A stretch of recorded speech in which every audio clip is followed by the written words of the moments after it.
if somebody has to be relevant, as a lateral in the mid management, let's say, say 7 to 15 years bracket person has to be relevant, what kind of, let's forget about the skills. Okay, skills keep changing.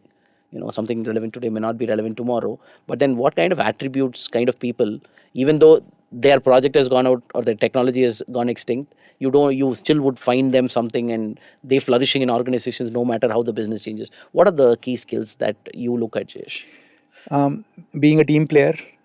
So I'm talking about apart from technical skills. So I'm assuming that a person who's like at a mid stage of their career has at least one core technical skill, right? And ability to pick up new skills that are coming or a requirement of the industry today.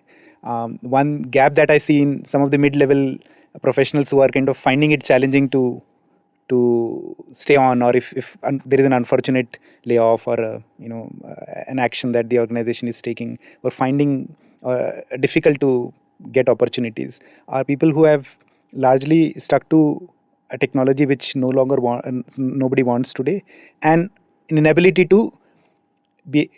to grasp some of the other areas that are important, right? For example, what we call it as, say, T-shaped skill. So for example, you have one core expertise skill, but you also should know software design, architecture, DevOps, some of the new areas that are coming up, right? AI and automation, cloud, and so on. So your ability to pick up these areas, irrespective of whether you have kind of had that skill earlier or not, makes a huge difference. In addition to that, understanding the business domain, right? Many of these core technology professionals somehow have just focused on doing the development work that's assigned to them, rather than understanding the business context of why we are building this or why we are doing it and how it benefits the end user, what's the value we are delivering.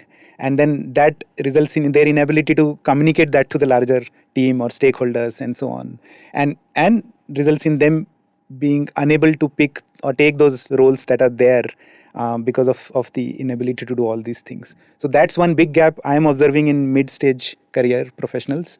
And if they can, in addition to being good team players, be like cross-functional, skilled employees, and communication, right? Their ability to communicate with multiple team members, stakeholders, business teams.